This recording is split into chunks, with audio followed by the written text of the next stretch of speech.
Palabra y vida. Con el padre Manuel Horta, desde Sevilla.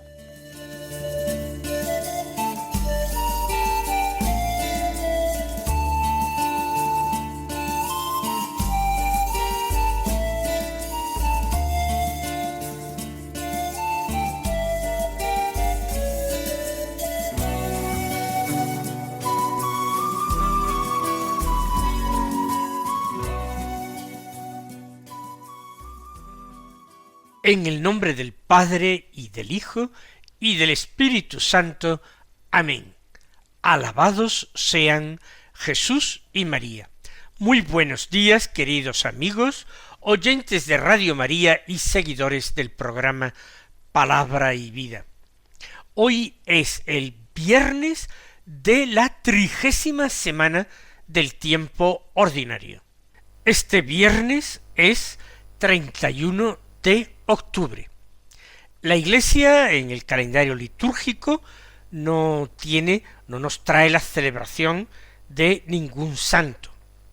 Sin embargo, en el calendario particular de mi diócesis se celebra la fiesta de Santa María de la Purísima, religiosa de la Compañía de la Cruz.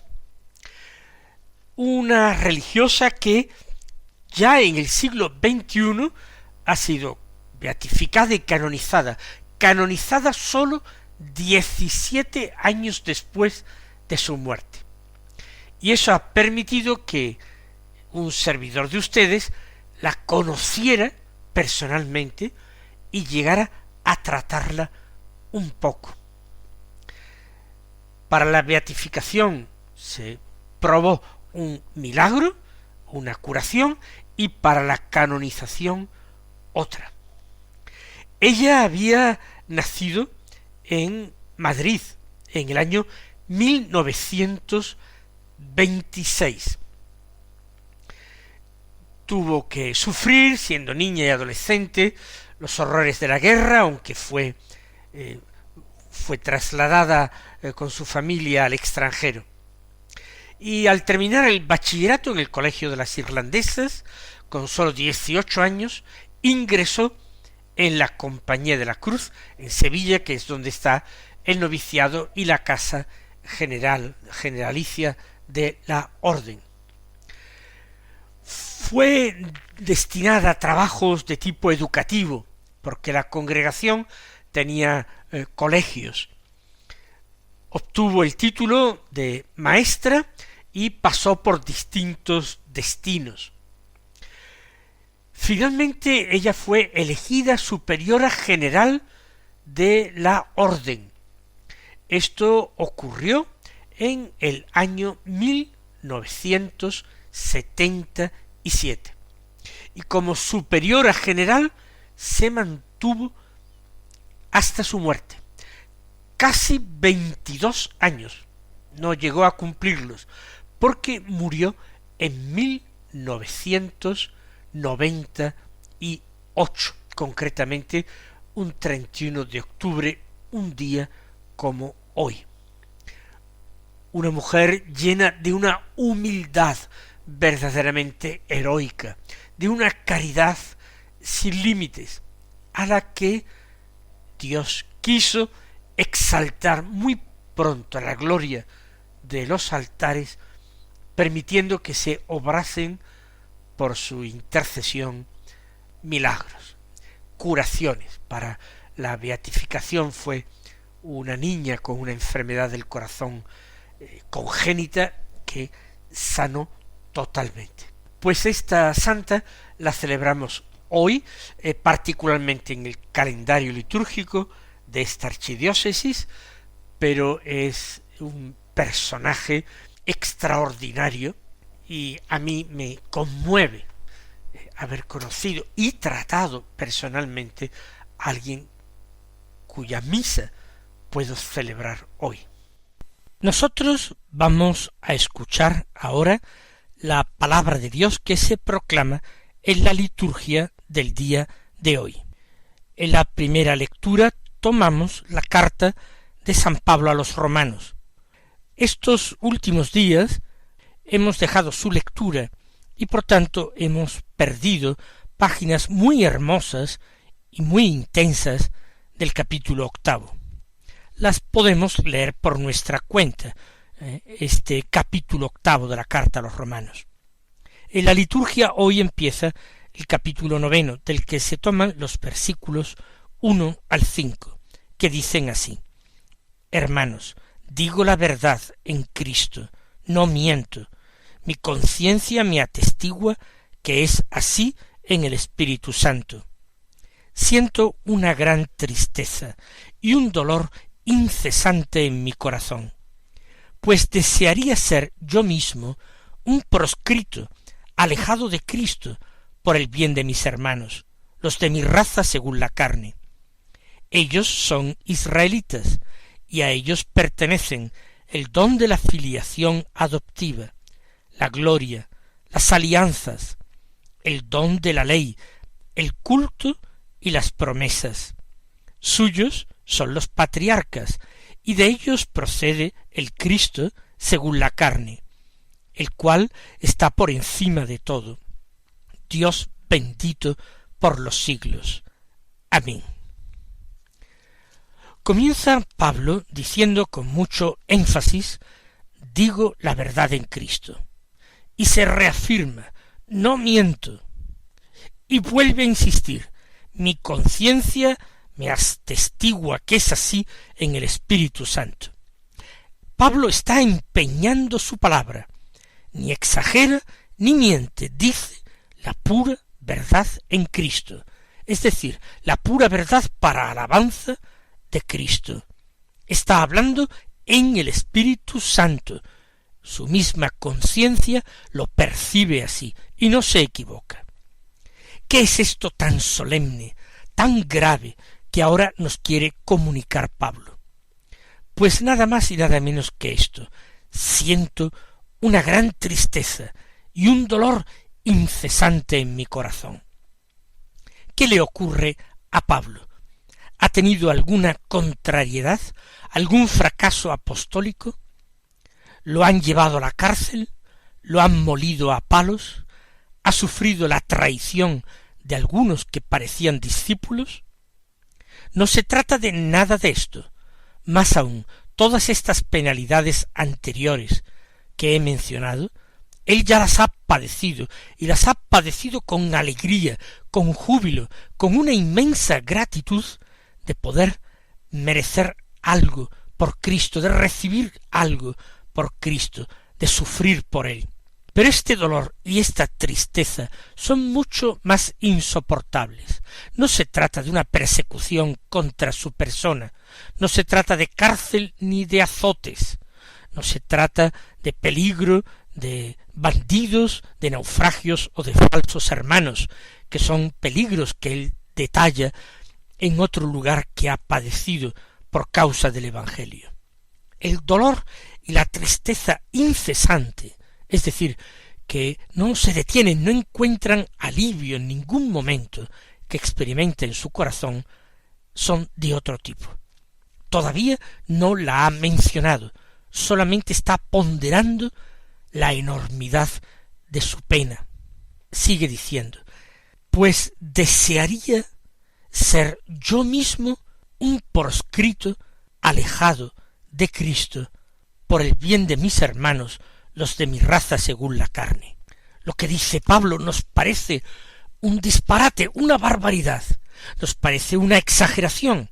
Por eso él se ha apresurado a asegurar la verdad de lo que dice, lo que le permite sentir, experimentar el Espíritu Santo. Es tan grande su dolor y su pena, que querría ser proscrito, alejado de Cristo.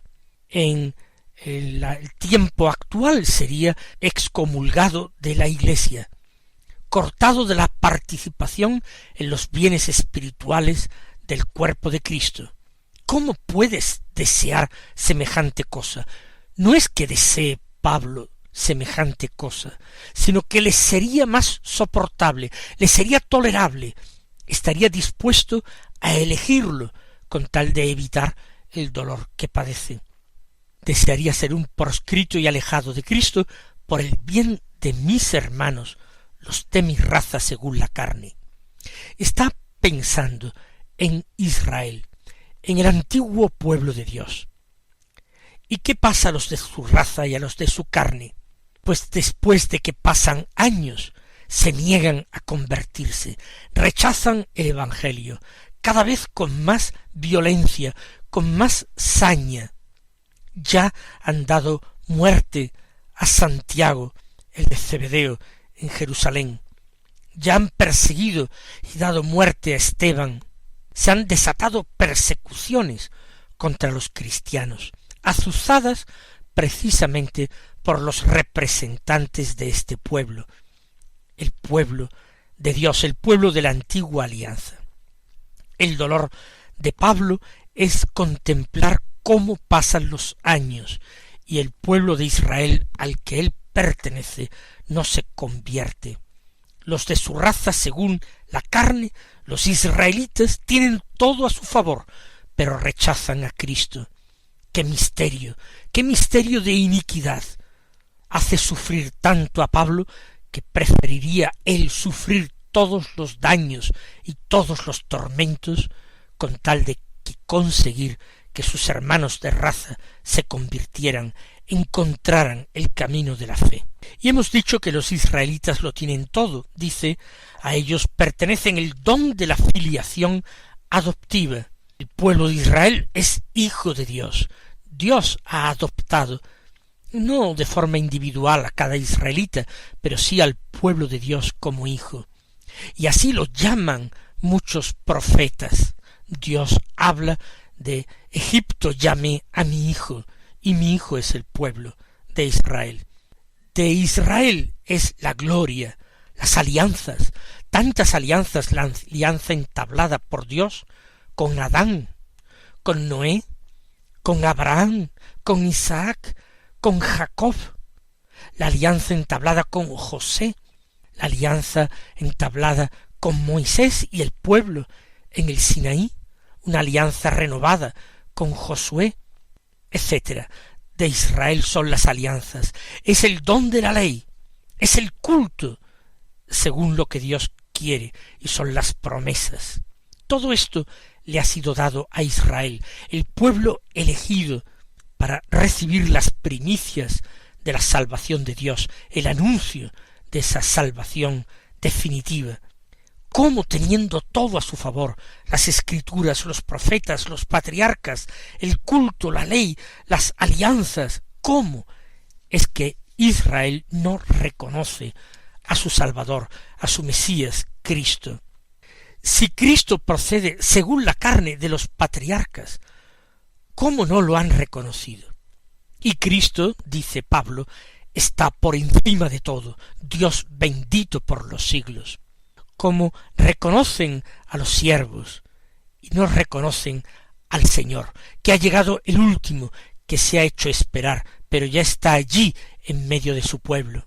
Son como esos criados que se han cansado de esperar y se han entregado a comilonas y borracheras, se han entregado a la violencia de sus manos, maltratando a sus compañeros, y ya no aguardan la venida de su Señor. Que nosotros no caigamos en la misma tentación que este antiguo pueblo de Dios, y nos mantengamos siempre atentos a la espera de la venida del Señor a nuestras vidas, dispuestos a una prontitud en el creer, a un fervor en el esperar, y a una radicalidad en el amar.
Escuchemos ahora el Santo Evangelio. Es según San Lucas, capítulo 14, versículos 1 al 6, que dicen así: Un sábado entró Jesús en casa de uno de los principales fariseos para comer, y ellos lo estaban espiando. Había allí delante de él un hombre enfermo de hidropesía, y tomando la palabra, dijo a los maestros de la ley y a los fariseos: ¿Es lícito curar los sábados o no? Ellos se quedaron callados. Jesús, tocando al enfermo, lo curó y lo despidió. Y a ellos les dijo: ¿A quién de vosotros se le cae al pozo el asno o el buey y no lo saca enseguida en día de sábado? Y no pudieron replicar a esto. Nos encontramos con un nuevo enfrentamiento entre Jesús y los doctores de la ley. Aparentemente no se trata de buscar polémica. Jesús ha sido invitado a comer. Parece que por fin se han dirigido a él y han hecho un gesto amistoso. Dice que es uno de los principales fariseos. Es por tanto un maestro famoso, un maestro reputado, cuya opinión se tiene en cuenta. Pero ellos, habla en plural, los fariseos. Nos imaginamos, aunque no lo diga Lucas, que son los demás convidados. Estaban espiando. Así pues, esa invitación a comer en casa de aquel fariseo no ha sido totalmente amistosa. Había una intención oculta, espiar a Jesús. Y en definitiva ya lo sabemos. ¿Para qué? Para conseguir encontrar en Jesús alguna expresión, alguna afirmación, alguna enseñanza que no estuviera en perfecta concordancia con la ley, y así poder acusarlo de ir contra la ley de Moisés, acusarlo no de un delito sin importancia, sino de un delito grave. Ocurre, dice, que había allí delante de él un enfermo de hidropesía. Estamos ya en casa de uno de los principales fariseos. Parece que sí, porque ha afirmado antes que entró Jesús. ¿Estaría en el patio de la servidumbre? No sabemos. Encuentra un hombre hidrópico. Y Jesús no recibe ninguna petición particular, ni de este hombre, ni de quienes habitan en aquella casa. Y eso que saben que Jesús hace milagros. Quizás el hombre tiene miedo a pedir un favor en aquel lugar, porque sabe que el dueño de la casa podría enfadarse con él y expulsarlo. Quizás él tampoco cree demasiado en Jesús, pero en ese caso sería extraña la curación. Aquel hombre sí cree en Jesús, aunque calle por cobardía o por prudencia. Ninguno de los amigos, ninguno de los conocidos, de los habitantes de la casa, suplica por él. Y entonces Jesús toma la iniciativa preguntando a los maestros de la ley y a los fariseos: ¿es lícito curar los sábados o no? Es una pregunta extraordinariamente directa. Podríamos decir que incómoda. Para los fariseos una pregunta así requería ser estudiada. Aunque parece que la respuesta tiene que ser evidente, ellos podrían buscar excepciones, podrían buscar situaciones concretas en que aplicar la ley de una manera o de otra. ¿Es lícito curar los sábados o no? Y se quedan callados. Se quedan callados porque no quieren comprometerse con su respuesta. Porque si dicen que sí se puede curar los sábados, entonces no hay problema con que Jesús cure a aquel hombre que está enfermo de hidropesía. Jesús todavía no lo ha hecho. Están esperando a ver si lo hace. Y Jesús quiere que ellos se declaren. No vaya a ser que lo acusen de curar en sábado después, pero antes dijeran que ellos no tienen oposición. Se callan, no dan respuesta, y son maestros de la ley. Y la pregunta es tan sencilla que podría contestarla un niño. Claro que hay excepciones a esa regla general. Si un sábado, como dijo Jesús, se podía desatar un buey o un burro para llevarlo a abrevar, si uno podría sacar de un pozo en el que se hubiera caído su animal de carga, si eso se podía hacer en sábado, ¿cuánto más no se podía desatar, liberar, salvar a un hombre enfermo gravemente en sábado? Como ellos se callan, Jesús actúa. Tocando al enfermo, lo curó y lo despidió. Es muy sencillo el gesto de curación, tocarlo.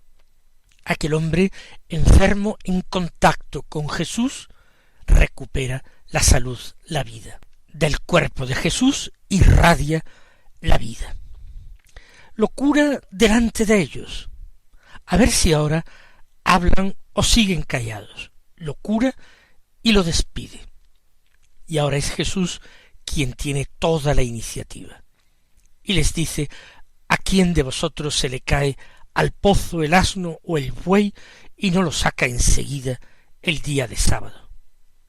Y no pudieron replicar a esto. Jesús les calla la boca a aquellos hombres que se tenían por sabios y eran profundamente ignorantes. Nosotros tenemos que pedirle al Señor poder vivir en una actitud totalmente contraria. Tenemos que pedir al Señor la capacidad de comprometernos con su palabra.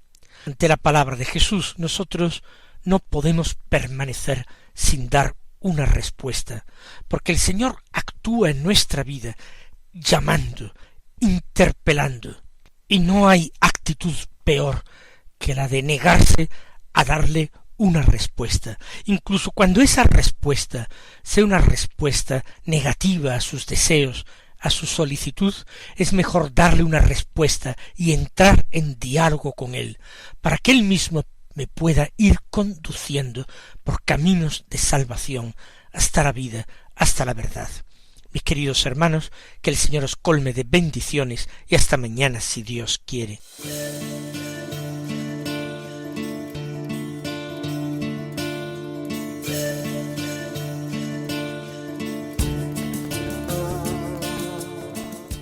Han escuchado en Radio María Palabra y Vida, un programa que dirige el Padre Manuel Horta.